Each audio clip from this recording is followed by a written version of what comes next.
Buenas noches, hermanos. ¿Cómo les va?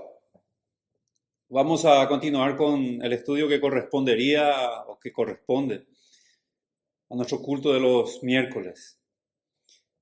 Vamos a continuar con el libro que estamos estudiando, que es Primera de Juan. Estamos ahora posicionados en el capítulo 2, verso 9 al 11. Entonces, para dar un pequeño paneo, les rogaría por favor vayan a su texto bíblico desde el versículo 7 en el capítulo 2, Primera de Juan. Dice: hermanos, no os escribo mandamiento nuevo, sino el mandamiento antiguo que habéis tenido desde el principio. Este mandamiento antiguo es la palabra que habéis oído desde el principio. Sin embargo, os escribo un mandamiento nuevo que es verdadero en él y en vosotros, porque las tinieblas van pasando y la luz verdadera ya alumbra. El que dice que está en luz y aborrece a su hermano está todavía en tinieblas. El que ama a su hermano permanece en la luz, y en él no hay tropiezo. Verso 11. Pero el que aborrece a su hermano está en tinieblas y anda en tinieblas y no sabe a dónde va, porque las tinieblas le han cegado los ojos. Vamos a orar antes de seguir. Amado Dios, te rogamos en esta noche, por favor, ensanches nuestro entendimiento. Somos cortitos, somos muy estrechos de entendimiento, Señor, y pedimos, por favor, nos ayudes a comprender aquellas verdades que provienen de ti, Señor. Ayúdanos con tu Espíritu Santo. Ilumina nuestras mentes y que el estudio que en esta noche escuchemos, Señor, lo apliquemos, lo sepamos aplicar a nuestras vidas para obedecerte mejor. Te lo pedimos en Cristo Jesús. Amén. El apóstol Juan escribe con un propósito. Él desea que la audiencia, los receptores del mensaje, puedan disfrutar del gozo pleno de la salvación. Él menciona sobre un mandamiento, o lo que hemos mencionado sobre un mandamiento antiguo y un mandamiento nuevo. Ambos muestran la esencia inmutable sobre el carácter eterno de Dios. Juan muestra, en estos versos habíamos dicho, herramientas, marcas, hábitos, señales que son inevitables y completamente visibles en aquellos que son hijos de Dios. La marca de la obediencia a la palabra de Dios, decíamos, y la marca del amor.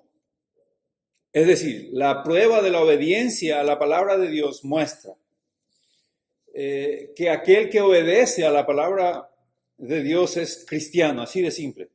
Y aquel que no lo hace, sencillamente, no lo es, no es salvo.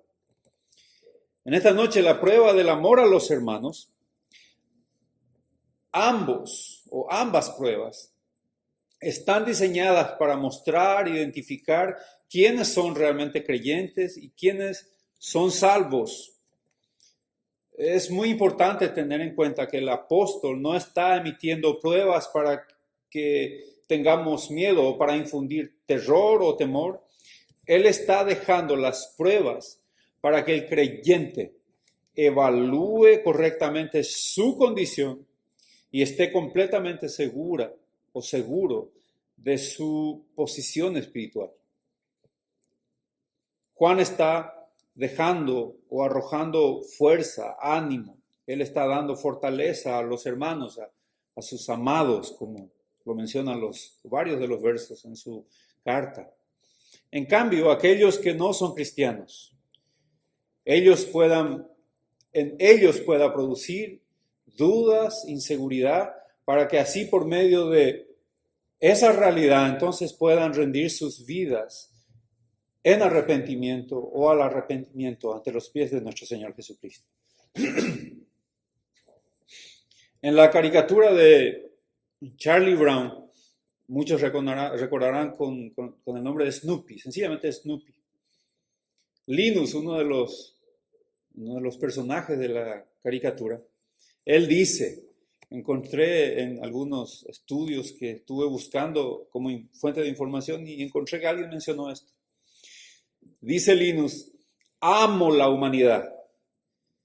Es la gente a quien no soporto. Eso dice Linus. Y entre investigación también encontré en un comentario sobre Primera de Juan diciendo lo siguiente con respecto al amor entre hermanos, el amor fraternal, el amor en la familia de Dios. Dice así: morar en el cielo con los santos, admirados. Dice, eso sí sería una gloria. Pero morar aquí con los santos conocidos, dice, eso sí que es otra historia. Bueno, ambos puntos de estos comentarios muestran y arrojan una luz con respecto a la realidad del concepto de amor, tal vez, que tenemos en la actualidad. El amor abstracto, sin esencia o sin sustancia, aquel amor que se muestra con una sonrisa de plástico, palabras románticas, ese sentimiento cósmico, impalpable, aquellos sentimientos lindos, aquellas emociones armoniosas, la ternura, la bondad, aquel amor buena onda, como se dice o están diciendo los jóvenes. La verdad es que este tipo de definición es muy aceptada, es muy común, es tolerada por el pensamiento popular en la actualidad. Pero la realidad que la Biblia nos muestra, y por concepto, esta definición no es el concepto de amor, no lo es. El tipo de amor que las Escrituras nos muestran, ya lo pudimos ver la semana pasada cuando mencionábamos que Juan, en el capítulo 13, menciona a nuestro Señor declarando que amó a los suyos hasta el fin de una manera perfecta. De hecho, en el aposento alto, después de que algunos, en el contexto de que algunos de los discípulos le hayan pedido y que considerasen por favor que los ponga cuando está en el trono a su izquierda o a su derecha, como un pedido muy atrevido y ambicioso también. En el verso 4, nuestro Señor Jesucristo muestra el tipo de amor que el Mesías estaba enseñando y dejaría como una marca de amor humilde. Versículo 4, se levantó de la cena nuestro Señor Jesucristo, se quitó su manto y tomando una toalla se la ciñó. Luego puso agua en un lebrillo y comenzando a lavar los pies sucios, supongo, de sus discípulos y a enjuagarlos con la toalla con que estaba escrito. Esta labor correspondía al trabajo más humilde, más humillante de un esclavo en servicio en una casa. Sin embargo, nuestro Señor Jesucristo lo hace como un gesto, como una enseñanza sublime, importante y absoluta de amor. Ese tipo de amor que en cierta forma deja de lado aquellos sentimientos de buena onda, armonioso y con sonrisas de plástico. Es un amor que se niega a sí mismo, deja lo que le corresponde por derecho y se entrega a sí mismo abandonando sus propios intereses al servicio del otro y por el otro. Porque él tiene el concepto que el otro incluso es superior a sí mismo. Y con ese concepto él sirve, él se entrega, él da. Este amor sacrificial del cual está hablando Juan es servicial, él lo hace humildemente. Él deja lo suyo y se entrega al otro. No hay que equivocarse, este amor no es un sentimiento que tal vez llegue a mi corazón, a mi mente, y entonces cuando llega a mi corazón y a mi mente, entonces detona la acción. No es ese tipo de amor. Este es un mandamiento que todo cristiano va a poder mostrar. Es un acto que lo diferenciará del resto. Este mandamiento es el amor, o del amor, es el deber supremo de todo redimido, de toda nueva criatura, de todo cristiano. Este no es un deber solamente del cristiano, digo.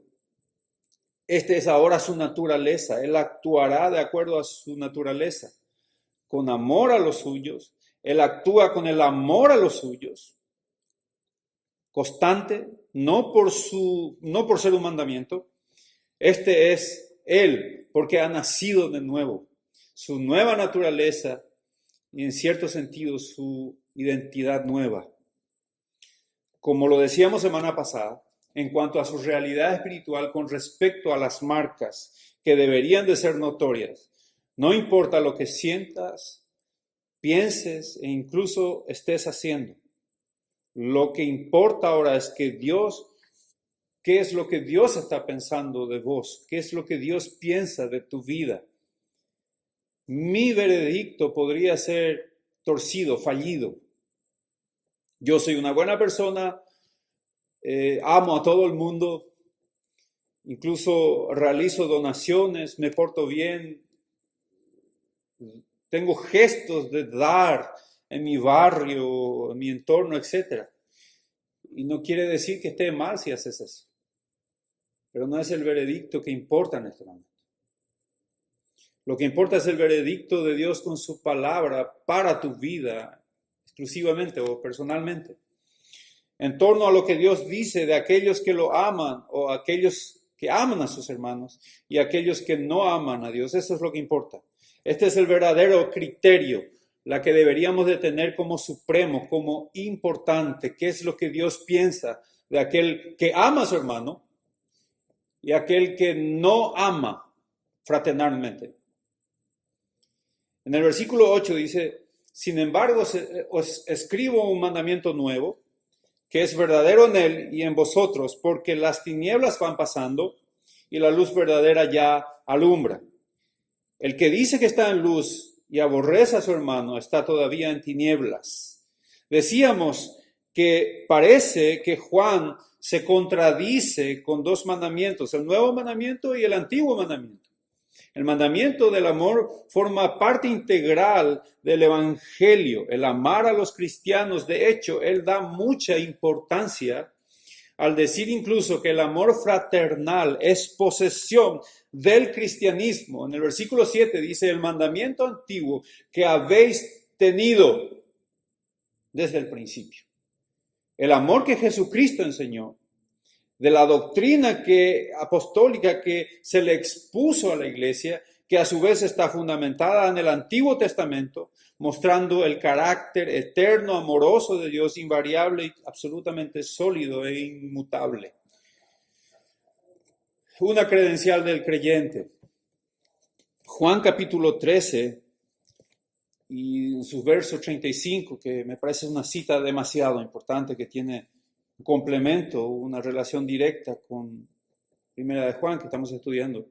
Dice, en esto conocerán todos que sois mis discípulos. De esta manera te van a conocer.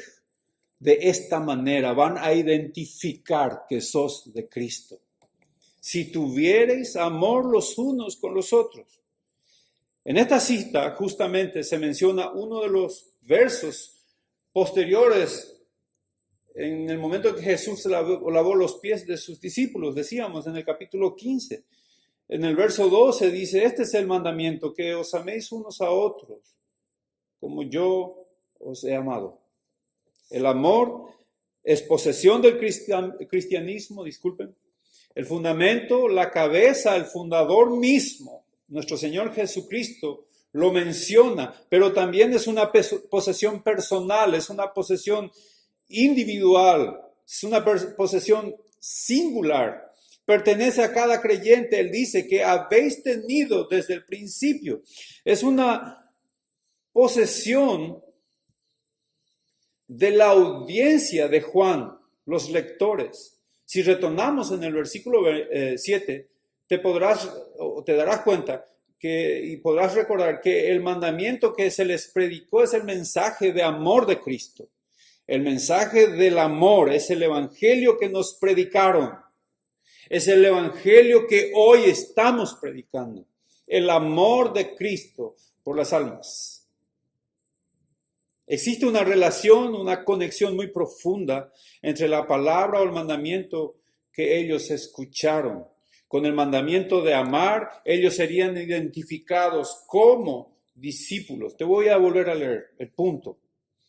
Con el mandamiento de amar, ellos serían identificados como discípulos por el amor que tendrían unos con otros. El amor por los hermanos fue parte integral del evangelio que recibimos. Ahora todos los creyentes también o todos los creyentes también mostrarían y anunciarían el amor de Cristo por las almas que ahora debe identificar a los hijos de Dios. Juan 13:35, en esto conocerán todos. Cuando dice todos, supongo yo, se refiere a mi vecino, a mi compañero de trabajo, incluso a alguien de la iglesia, a alguien conocido, todos, que sois mis discípulos. Este nuevo mandamiento se fundamenta en el antiguo, en el mismo carácter inmutable de Dios, decíamos.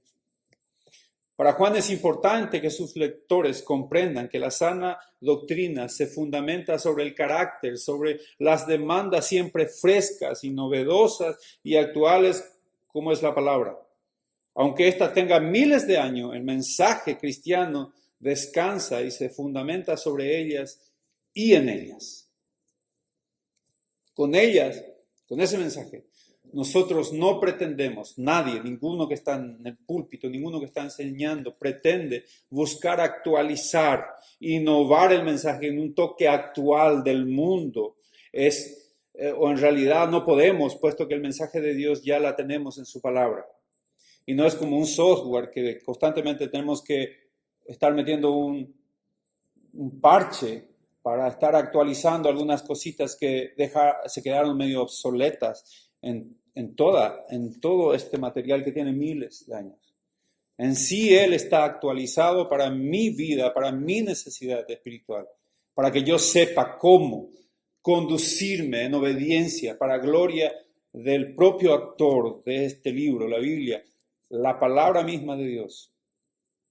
Así es que si hay algo que podemos entender como nuevo y actual y fresco, es la fuente inagotable que siempre nos sorprende, su palabra. Es sobre esta verdad que necesitamos y debe apoyarse nuestra fe, sobre esta doctrina, sobre este evangelio en el cual debemos permanecer para vida eterna. Nuestra seguridad o la seguridad de la salvación, mi querido, según Juan, no se basa en algún sentimiento, en algunas palabras, como si fuese conjuros mágicos que yo debo decir. Yo acepto, yo te he recibido, yo oré, yo levanté mis manos, yo pasé al frente porque un pastor vino, porque alguien me guió en oración. Yo no porque yo sienta o porque haya hecho algunos actos muy peculiares o haya dicho algunas palabras, no porque yo haya hecho esto, soy salvo. Es importante comprender porque podría existir un gran peligro sobre tu alma pensando que porque oraste nada más, ya sos salvo. Juan no menciona como condición que debas alzar tu mano para recibir a Cristo como tu Salvador, o cuando el pastor o misionero te lo indique porque te guía. Él no te dice que todas las personas que hicieron alguna oración para recibir al Señor Jesucristo ahora ya están en luz. Conozco a hombres que han dicho, yo he puesto en un fogón un pedacito de leña que simboliza mi vida quemada y abandonada, ahora soy cristiano y desde ese día yo soy cristiano. Pero él vive alejado de la palabra de Dios. Él no conoce a los que dicen ser sus hermanos y mucho menos ama. Es posible que viva en un gran engaño y otra vez digo, su alma está en serio peligro. Juan asegura en el versículo 9 y menciona de esta manera, el que dice que está en luz y aborrece a su hermano está todavía en tinieblas.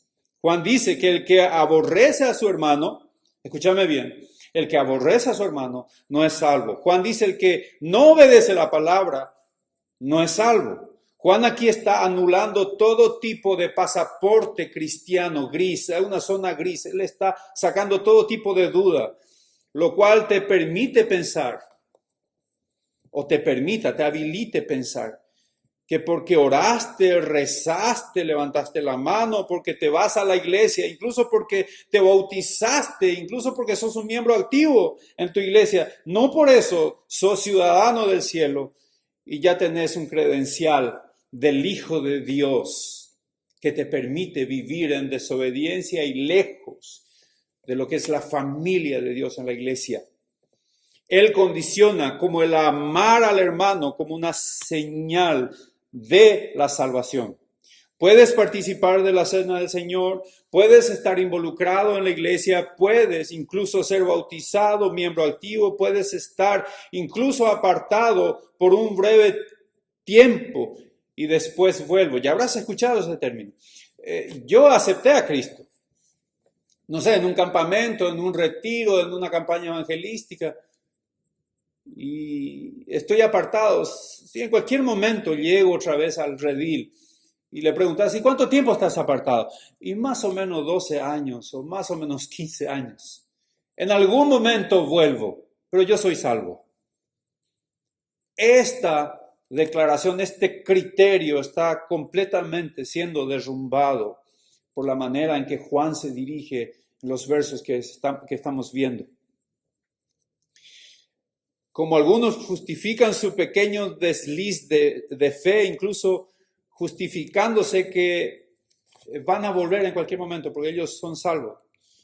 Y dicen, es más, dicen, no voy a la iglesia porque yo soy hasta soy más cristiano diciendo de que soy un pecador. Los que van a la iglesia son todos hipócritas. Y ven mecánicas de justificar su salvación. Pero aquí Juan muestra una prueba esencial de mi salvación, o muestra una prueba esencial de la salvación. Verso 8. Sin embargo, os escribo un mandamiento nuevo que es verdadero en él y en vosotros, porque las tinieblas van pasando y la luz verdadera ya alumbra. Este mandamiento es nuevo porque es activo, es real, está vivo, es visible, tiene hechos palpables, es verdadero en vosotros. Es activo, mi querido, tu fe, tu salvación está activo.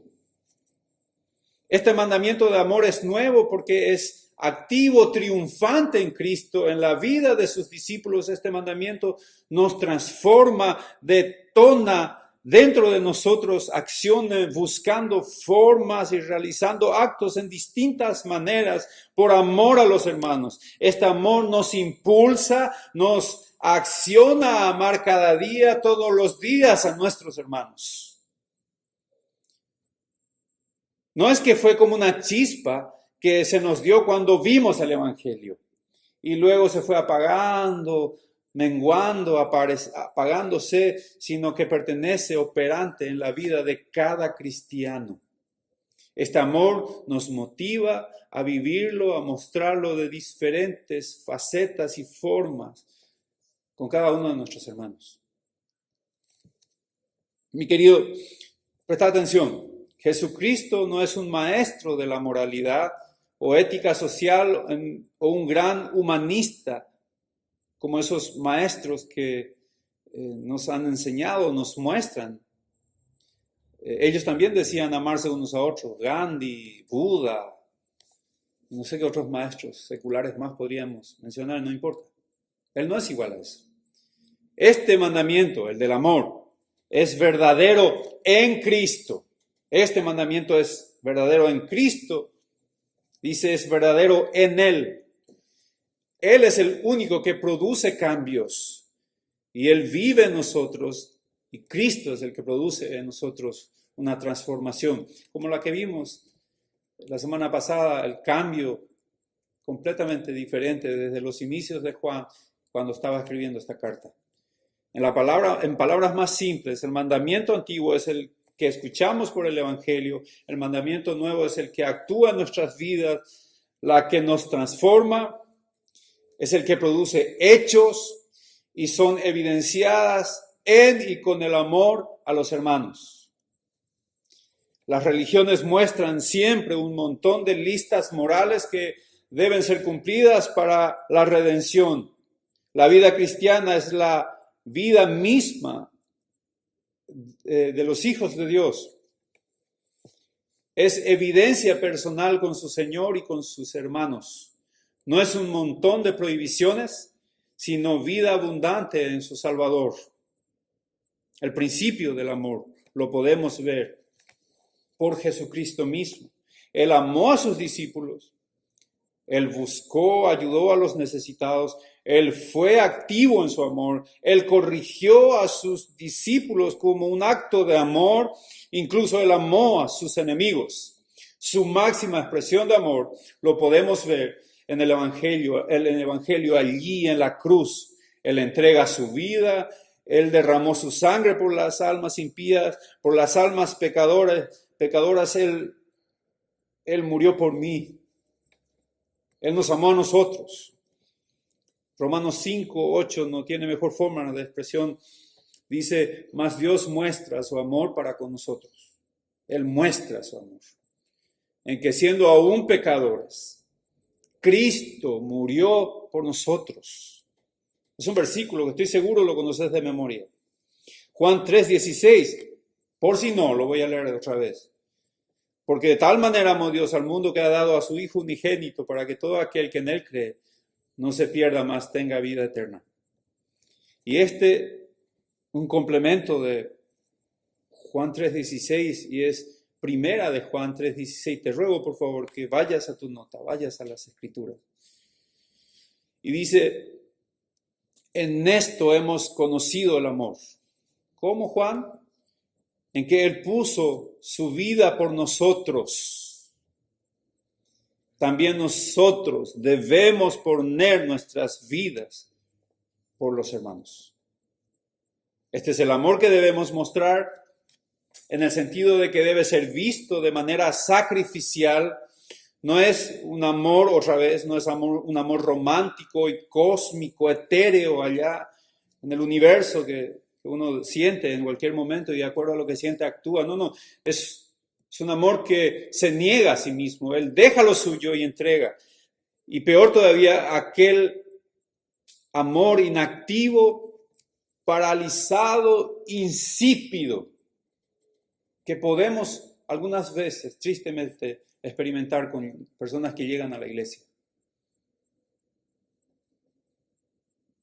Si fuese tu experiencia en cuanto a este tipo de amor, o la falta de amor, la verdad, deberías de estar dudando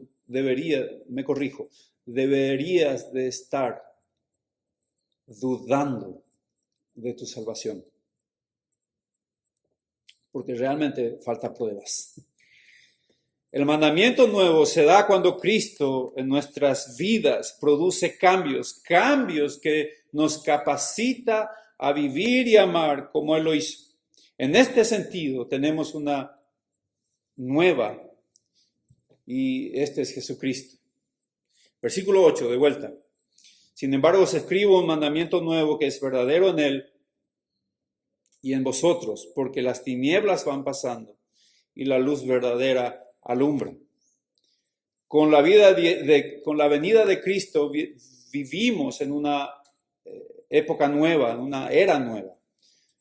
Teológicamente lo llamamos los últimos tiempos, que abarca desde su primera venida hasta su segunda venida. Antes de la venida de nuestro Señor, todo lo que se podía ver era sombras o figuras. Con Cristo se ve el avance absoluto, todos los colores de la luz. Cuando dice Juan que las tinieblas van pasando, ¿a qué se refiere el apóstol? Él se refiere al mundo y su oscuridad. Cuando Jesucristo llega al mundo, Él muestra claridad, una luz irradiante, la verdad absoluta. Como Pablo bien lo menciona en Romanos 13:12, dice, la noche está avanzada y se acerca el día. Desechemos pues las obras de las tinieblas y vistamos las armas de la luz. Juan 1:5 dice, la luz en las tinieblas resplandece y las tinieblas no prevalecieron contra ella. Juan 12:46 dice, yo, Jesucristo, la luz, he venido al mundo para que todo aquel que cree en mí no permanezca en tinieblas. ¿Cuál es nuestra labor entonces como cristianos? Presentar el Evangelio, mostrar la luz de Cristo. De esta manera la oscuridad se va retrocediendo. Como el amanecer va replegando la oscuridad de la noche o disipa esa penumbra, la luz, la tiniebla se va replegando en proporción a la verdad del amor entregado, el evangelio mismo que tenemos que dar. ¿Cómo lo hacemos? Presentando el evangelio y también por la prueba del amor a los hermanos. De esta manera el mundo va a identificar que somos discípulos de Cristo. El apóstol se dirige a los lectores y habla con ellos con absoluta confianza. Ellos eran cristianos, de hecho los llamaba amados y hermanos. Juan dice sobre el mandamiento del amor que es real en Jesús y en vosotros. Este mandamiento es real en vos, mi querido, en mí, en nosotros, debería de serlo. Juan muestra como una prueba de nuestra fe la obediencia del amor, lo vuelvo a decir. Juan muestra como una prueba de nuestra fe la obediencia al amor. El apóstol toma la prueba del amor para aplicarla a todos aquellos que dicen ser cristianos, a fin de ver o mostrar si su fe es genuina. Es decir, la fe que dice tener es verdadera. Verso 9. Fíjate, el que dice que está en la luz y aborrece a su hermano, está todavía en tinieblas. El que ama a su hermano permanece en la luz y en él no hay tropiezo. En estos versos, desde el 9 y el 11, Juan va a identificar dos clases de personas. Y la verdad existen solamente dos clases de personas en este mundo. Los que son hijos de Dios y los que no lo son. Los que son hijos de Satanás. Solamente dos tipos de personas. Juan, como ya lo caracteriza, él menciona o blanco o negro, o luz o oscuridad, o salvo o inconverso. Como primer punto, él hablará de aquellos que no aman a sus hermanos. Vamos a concentrarnos en el versículo 9. Aquellos que no aman a sus hermanos. Él dice, el que dice que está en luz y aborrece a su hermano, está todavía en tinieblas. Este hombre es uno que dice ser cristiano. Él dice que tiene comunión con los hermanos y con Dios incluso. A él lo caracteriza su forma de hablar. Él dice ser hijo de Dios, pero paralelamente a lo que dice, él aborrece a su hermano. Él no ama a sus hermanos en la iglesia. Aborrecer es importante definir. Se usa para describir el sentimiento y la actitud de pecar. Él desea hacer, se utiliza en Juan 3:20 cuando el pecador aborrece la luz, desprecia la luz. Es el uso de la palabra. Él desea hacer daño a alguien o definitivamente quiere eliminarlo. Él busca y realiza cálculos de cómo vengarse. Él usa mecanismo de mentiras. Él habla en contra. Él ofende. Pero da la impresión de que Juan no se refiere a estos actos tan violentos. Sería evidente, ¿verdad?, que si alguien ofende en la iglesia, incluso es violento, no sé, o intenta hacer algún daño, es muy evidente que ese no es cristiano. Pero yo creo que Juan está hablando incluso de aquellas cosas que están más escondidas. Se refiere a aquello que es más sutil, aquello que es más privado, que están más ocultas, en el sentido de que no podemos ver lo que el otro piensa o siente, pero que también están conectadas de manera directa al odio. Por ejemplo, los chismes, las miradas furtivas, aquellas miradas que desprenden cuchillitos de los ojos, tratando de matar a aquel que no me agrada o a aquel que no estoy perdonando. La falta de perdón, los resentimientos en contra, etcétera, etcétera. También creo, y especialmente creo que se refieren más bien a este tipo de actitud, no tan a aquellas ya afloradas externamente.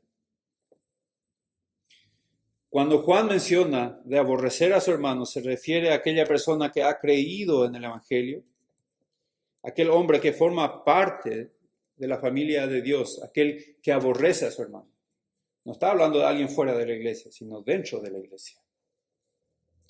Si el que dice que está en luz, pero no ama a su círculo más cercano, sus hermanos, por supuesto, podemos suponer o pensar que es más fácil entender, o le va a ser mucho más difícil que pueda amar a otros en su círculo más íntimo, a sus parientes, a su esposa misma, o a su familia, a sus compañeros, incluso a sus hijos, en circunstancias más difíciles. Según el versículo 9, verso 9, esta persona está en oscuridad. ¿Pudiste ver? No tiene comunión con los de la iglesia. No tiene comunión con Dios. Él no es salvo, pero deja una abertura, una entrada, una pequeña puerta, y Juan deja abierta esa posibilidad de que tal vez llegue al arrepentimiento, y usa la palabra todavía, mostrando su postura de que él no es salvo, pero que existe si oramos, si le pedimos a Dios, tal vez le conceda la posibilidad de salvación. La declaración de su fe no es genuina, la fe que él declara muestra ser falsa, él no ama a su hermano. En el versículo 3 dice que el que guarda sus mandamientos, primera prueba que vimos la semana pasada, obedecer las escrituras, declara tu salvación. Y la segunda prueba, verso 9, es amar a tus hermanos. Juan sigue hablando más de ese tipo de persona. Lo hace para que evaluemos otra vez correctamente nuestras vidas. Verso 11, pero el que aborrece a su hermano, por favor, fíjate en esa palabra, está en tinieblas.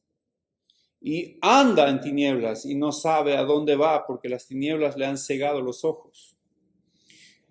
En pocas palabras, su corazón es malo, su corazón o su naturaleza no es buena y su corazón es incrédulo.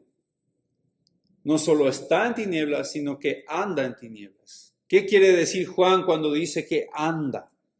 ¿Qué es lo que Juan quiere decir? Que él vive en tinieblas. Él nunca vio a Cristo como su Salvador y Señor. Él nunca nació de nuevo. Él no es salvo. Él practica las obras de las tinieblas. Él vive en tinieblas. Pero él dice que es cristiano. Esta persona muestra con sus palabras y con su actitud que él no es un regenerado. Él nunca se arrepintió, nunca tomó a Cristo como su Señor y Salvador. Él parece cristiano en la iglesia, él pinta, tiene los colores de un cristiano, aparenta ser un hijo de Dios, pero aquellos que lo conocen, sus amigos, sus familiares, su entorno laboral, saben y entienden que no lo es. ¿Por qué lo saben? Porque los conocen, lo están viendo todos los días. Y lo saben por las marcas que no se compatibilizan con el Evangelio. Él no es consecuente con su vida. Y su declaración de fe no tiene marcas de un hijo de Dios. Hasta incluso es un objeto de burla en el mundo por su falta de consecuencia con lo que dice en relación a lo que hace. Es decir, su andar lo delata. Y con los niñitos es fácil demostrar esto y algunas veces ellos nos enseñan a aprender. Si alguien te trae una oveja y te dice esto es una oveja, pero la oveja camina como un cerdo, tiene pelaje de cerdo, produce sonidos como la de un cerdo, se alimenta entre cerdos, descansa como un cerdo, es más, le gustan los cerdos. Entonces, evidentemente es un cerdo, no una oveja. Es lo que Juan está mostrando Aquel que no ama a su hermano sencillamente no es salvo. Él posiblemente está engañándose a sí mismo, o le dieron un evangelio adulterado, engañándolo o poniendo su alma en un grave peligro. Juan capítulo 3, versículo 19 dice, esta es la condenación, que la luz vino al mundo, y los hombres amaron más las tinieblas que la luz porque sus obras eran malas. 8:12, de nuevo, nuestro Señor Jesucristo dice, otra vez Jesús le habló diciendo, yo soy la luz del mundo, el que me sigue no andará en tinieblas, sino que tendrá la luz de la vida. Lo voy a volver a repetir. Yo soy la luz del mundo, el que me sigue no andará, el mismo término que Juan utiliza, en tinieblas, sino que tendrá la luz de la vida. Él sale de la iglesia declarando que es hijo de Dios, pero llega a su casa y sigue haciendo lo que su carne le apetece. Él hace lo que su corazón en tinieblas le manda. Aunque tenga una Biblia en la mano, aunque se vista como un cristiano, tenga un vocabulario incluso cristiano, o por más que diga que es un hijo de Dios, él no es salvo. Él no es un regenerado. Un comentarista llamado Robert Yalbrook dice, es más fácil justificar su oscuridad y llamarla luz que dejar que su luz confronte su oscuridad y lo guíe al arrepentimiento. Lo voy a volver a leer. Es más fácil justificar su oscuridad y llamarla luz que dejar que su luz confronte su oscuridad y lo guíe al arrepentimiento. La última de las características en el versículo 11 es una característica que para mí me parece muy triste. Es una escena triste. Dice el 11, y no sabe a dónde va porque las tinieblas le han cegado los ojos. Exactamente lo que Jesús dijo a aquellos religiosos, que ellos creían ser salvos, que ellos creían ser justificados, que ellos creían que eran aceptados por Dios, sencillamente por la nación donde nacieron o por la raza que pertenecían, incluso por los ritos o actos que habituaban llevar. Juan capítulo 12, en el 35, entonces Jesús les dijo, aún por un poco está la luz, Jesús, entre vosotros. Andad entre tanto que tenéis luz, para que no os sorprendan las tinieblas, porque el que anda en tinieblas no sabe a dónde va. Lo que él le decía es que aquellos que estaban yendo, lo que él le decía es que aunque ellos pensaban ser justificados, aunque ellos pensaban que iban a ser aceptados por Dios, realmente estaban yendo a la condenación. A ellos les esperaba la perdición eterna, a ellos les esperaba el infierno.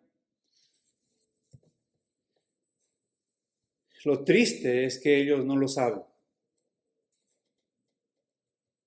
¿Por qué no lo saben? Porque ellos tienen una falsa seguridad. Ellos creen fervientemente y firmemente, genuinamente, o por ignorancia, o por rebeldía, o sencillamente por comodidad. Ellos creen en una falsa seguridad. La verdad es que no saben la realidad de dónde terminarán sus almas. Esta persona piensa que es salvo porque ha levantado su mano, o ha realizado una oración, o porque escribió su nombre en una tarjetita, o pasó al frente en una iglesia y dice que desde ese día declara, yo recibí a Cristo. Y sin embargo, coloca su confianza en eso. Absolutamente, toda su confianza descansa. Y Juan dice, veamos tu vida como prueba de tu redención. Juan le dice, ¿estás obedeciendo? ¿Tienes amor? No. Entonces eres un incrédulo, te engañas a ti mismo. Él está en tinieblas, él anda en tinieblas, él no sabe dónde va. ¿Por qué? Porque las tinieblas le han cegado los ojos. Esa mecánica de llegar a la iglesia, ese hábito, esa mecánica, poner una sonrisa de plástico, simpatizar con todos, adoptar el lenguaje que todos tienen, con un lenguaje cristiano, a su vez no perdona dentro de la iglesia, guarda rencor dentro de la iglesia, miente a espalda de otros, hace daño, luego vuelve a su casa y sigue con su naturaleza oscura. Esto lo deja ciego, perdiendo toda sensibilidad a la luz. Dicen que la falta de luz atrofia la capacidad de ver. Y algunos que están por mucho tiempo, encarcelados en celdas oscuras, cuando ellos son liberados a una luz clara, han perdido la capacidad de apreciar ciertos colores, incluso algunos por semejante golpe de luz, hasta han perdido la capacidad de ver. El pecado ha cegado sus ojos. Viven con una falsa seguridad, su expectativa para la eternidad, escúchame bien, su expectativa para la eternidad es de la mejor, pero su realidad es de la peor, le espera lo peor. Hugo, ¿me podés decir, no era que a Juan se le conocía como el apóstol del amor? ¿Acaso no es muy duro el lenguaje que está utilizando? ¿Sigue siendo el hijo de trueno hablando con tanta dureza? Hugo, ¿no era que me dijiste la semana pasada que él era el apóstol del amor? Alguien me podría preguntar ese tipo de cuestiones. En realidad está hablando con mucha determinación. Él está usando palabras llenas de amor. Él no podía quedarse callado ante, primeramente, la vida fallida de algunos en la iglesia. Y segundo, no podía callar solo por incomodar, no se podía callar para no alterar la comodidad de ellos, viendo que sus almas están en un inminente peligro. Juan les está mostrando la verdad con amor para ver si tal vez Dios le concediese arrepentirse. El segundo lugar, el segundo que vamos a ver ahora es aquel que ama a su hermano. Versículo 10, Juan nos mostró aquel que aborrece a su hermano. Y ahora Juan en el versículo 10 nos muestra aquel que ama a su hermano como marca indiscutible de su salvación. El que ama a su hermano, dice, verso 10, permanece en la luz y en él no hay tropiezo. Esta persona es completamente opuesta a la primera que habíamos mencionado. Él no es una persona que constantemente anda diciendo, saben, yo soy cristiano, tengo salvación, mírenme lo santo que soy, mírenme la comunión que tengo, mírenme, soy el Hijo de Dios.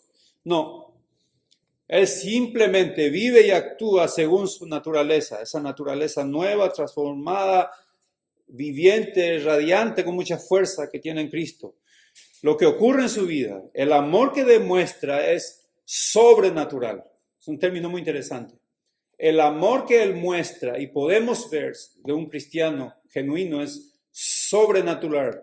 Sobrenatural, digo bien. Si te fijas en su vida, él ama a su hermano. Su hábito de vida es el de amar sacrificialmente. Su patrón de vida es amar, en hecho y en verdad. En hecho y en verdad, genuinamente él desea. No es natural porque él no solo ama a sus hermanos, él ama también a sus enemigos. Él ama a aquel que lo desprecia. Él ama a aquel que le hace daño, a aquel que lo ofende.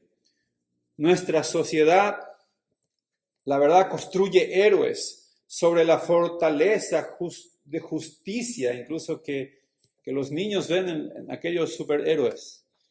Toma al malo y toma al malvado, al villano, lo ata, lo destruye, lo aniquila. Inconscientemente aceptamos aquello como algo bueno. Y en la antigüedad, por lo que pude investigar, matar al enemigo es símbolo de fortaleza. El perdonar al enemigo era un sinónimo de debilidad de aquella persona.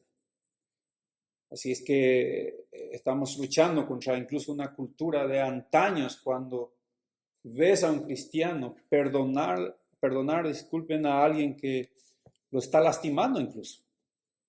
Jesucristo perdonó, Él amó, Él dio su vida por aquellos a quienes incluso en ese momento lo estaban matando.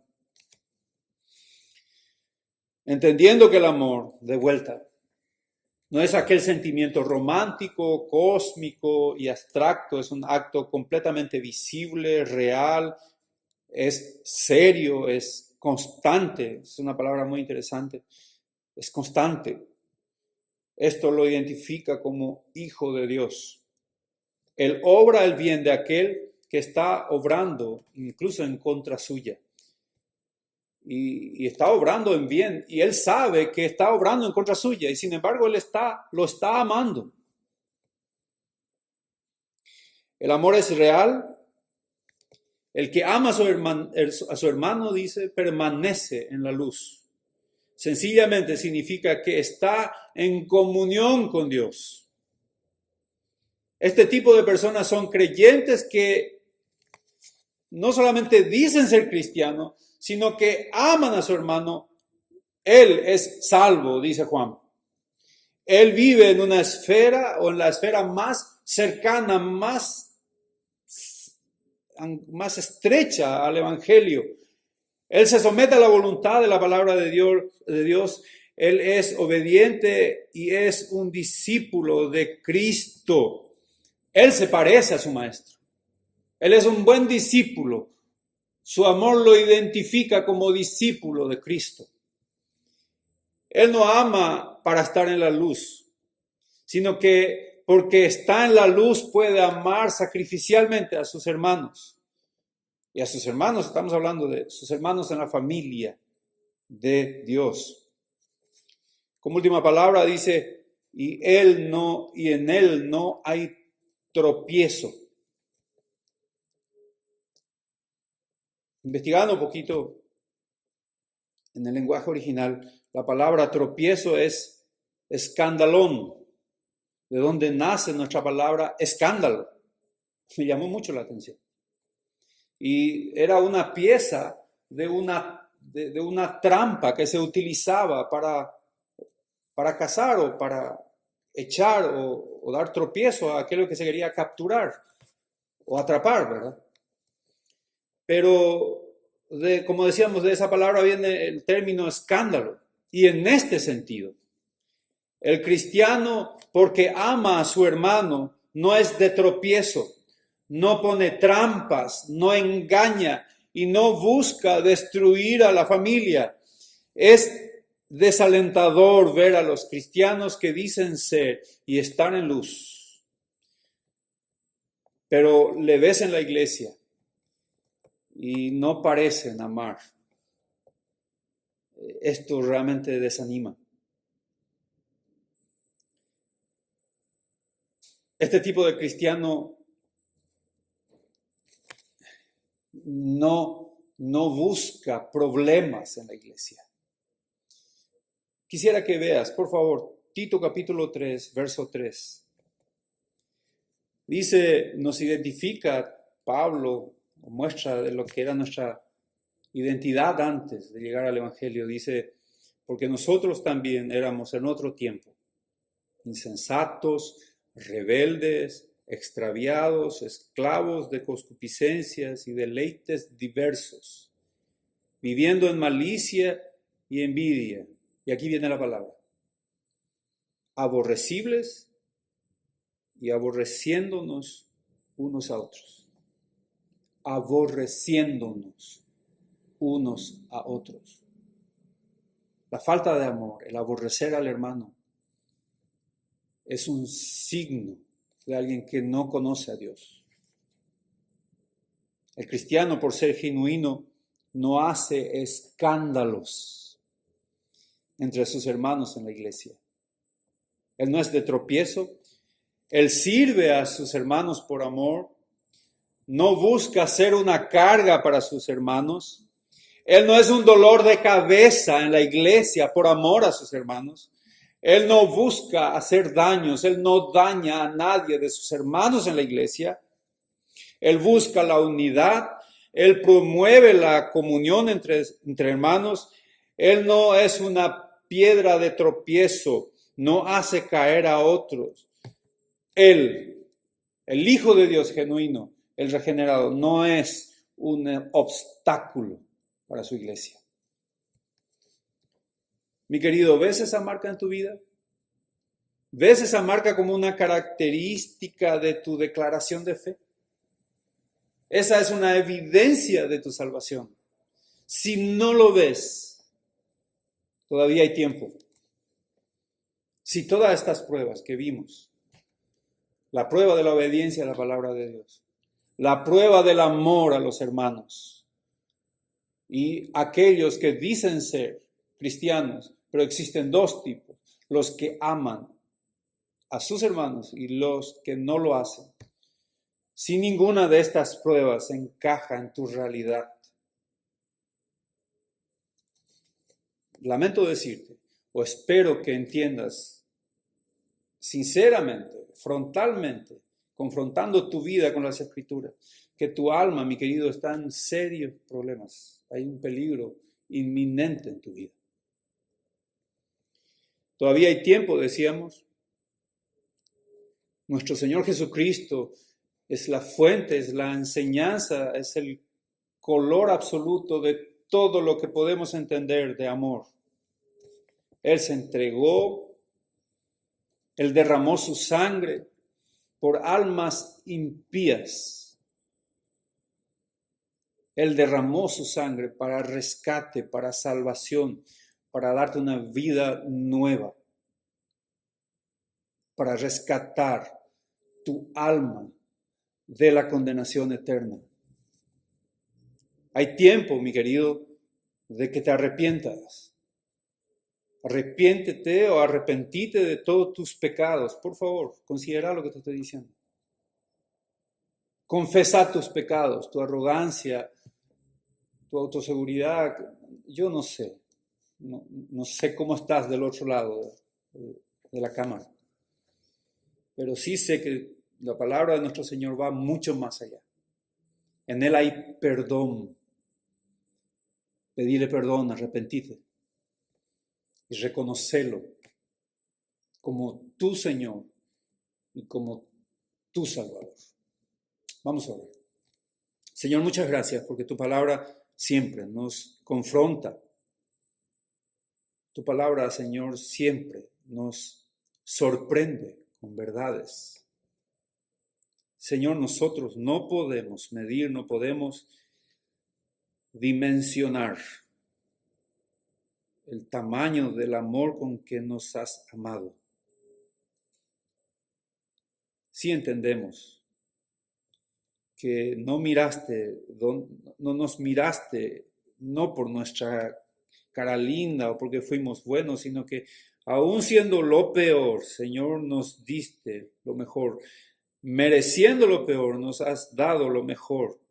Redención, salvación, una vida rescatada de las tinieblas y puestas en una vida en absoluta luz, una vida transformada, el cual produce en nuestros corazones, Señor, un deseo intenso de conocer tu palabra, un deseo intenso de servirte y un deseo intenso de buscar a aquellos que son también recipientes de la salvación, aquellos hermanos en la iglesia. Gracias por tu palabra. A ti te damos, Señor, toda gloria y toda honra. En Cristo Jesús. Amén.